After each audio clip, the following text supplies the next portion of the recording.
Segundo o governo norte-americano, as taxas serão impostas sobre todos os países, sem exceções ou isenções, afetando também o Canadá, que no início da manhã desta terça-feira foi surpreendido com uma taxa não de 25%, mas de 50%. Quem está acompanhando essa história e tem os detalhes para a gente é a nossa correspondente lá em Washington, Mariana Jangiacomo. Oi, Mari. Oi, Márcio. Pois é, Márcio, olha, essa história teve tantas reviravoltas hoje aqui na Casa Branca, porque o que acontece é que, a princípio, o governador, o premier, na verdade, o primeiro-ministro da província de Ontário, no Canadá, que é a província mais populosa do Canadá, resolveu taxar em 25% a energia elétrica que é enviada para 3 estados americanos, Michigan, Minnesota e Nova York. Donald Trump não gostou nada dessa história, disse que era, inclusive, um golpe baixo do primeiro-ministro canadense, do primeiro-ministro de Ontário, né, que é uma espécie de governador de Ontário, usar a energia elétrica, uma ferramenta tão importante para tantas pessoas, né, que muda a vida das pessoas, claro, pessoas inocentes, segundo Donald Trump, como uma arma ali econômica. Então, Donald Trump, que não gostou nada dessa história, prometeu taxar o aço e o alumínio importados do Canadá em mais 25%, ou seja, somando 50% no total, porque os produtos já seriam taxados em 25% e Trump prometeu aumentar para 50% essas tarifas. Isso repercutiu mal, as bolsas reagiram mal aqui nos Estados Unidos, o mercado aqui não gostou dessa história e essa história acabou repercutindo bastante, houve ali uma troca de acusações entre Trump e as autoridades canadenses e ele acabou voltando atrás, acabou recuando. E depois também o premier de Ontário, o Doug Ford, também recuou, suspendeu as tarifas depois do que ele disse que foi uma conversa muito produtiva com o secretário do Comércio americano, Howard Lutnick. Agora, Márcio, Trump voltou atrás, recuou então dessas tarifas, mas é importante a gente lembrar que amanhã entram sim em vigor as tarifas de 25% que ele já tinha prometido antes. Ele recuou apenas dos 25% adicionais sobre o aço e alumínio canadenses, que são importantíssimos aqui para a economia dos Estados Unidos. São bilhões de dólares todos os anos que os Estados Unidos compram nesses materiais vindos do Canadá, importantíssimos para várias indústrias.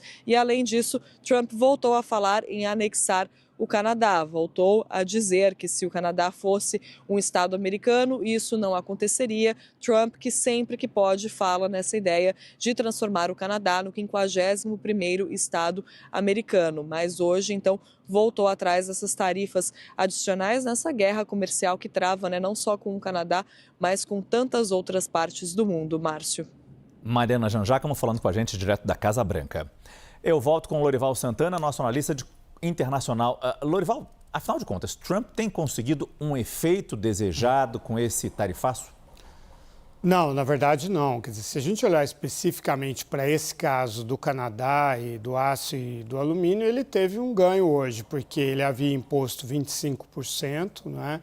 O governador de Ontário impôs 25% sobre a eletricidade, ele hoje impôs mais 25% sobre o aço e o alumínio, e houve um acordo em que ele retirou os 25% a mais e o governador de Ontário retirou os 25%, os únicos 25% sobre a eletricidade. Mas não dá para olhar só para esse caso dessa forma tão específica. No geral, o índice, por exemplo, da SP500, que são as 500 maiores empresas da Bolsa de Valores, caiu 8%. Né? O índice Nasdaq, que reúne as empresas de alta tecnologia, caiu 10% no acumulado. Né? Então, isso é uma perda. No caso do 8% do SP500, são 4 trilhões de dólares de perda de valor.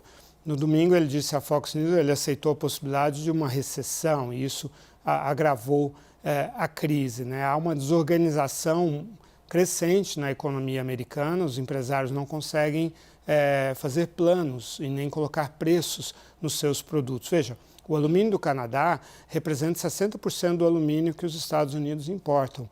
O aço do Canadá representa 23% do aço que os Estados Unidos importam.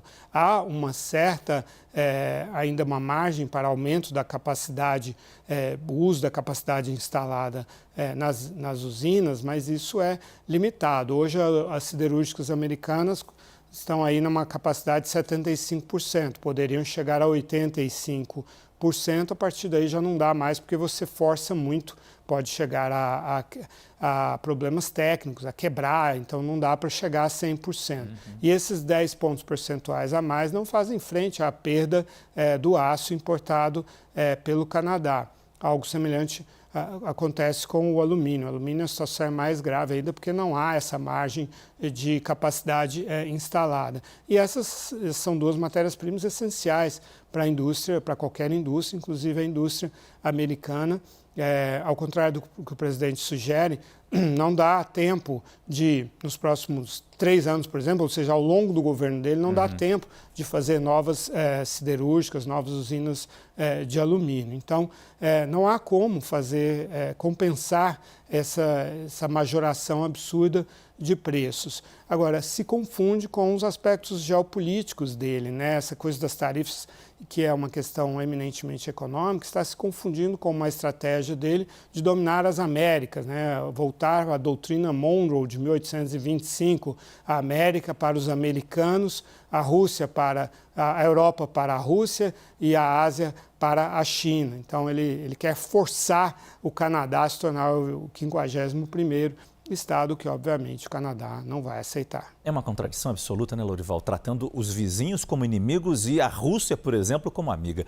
A gente vai continuar acompanhando essa história porque estamos apenas em pouco mais de 100 dias de Trump. Ainda faltam 3 anos e mais uns quebrados. Obrigado, Lorival Santana.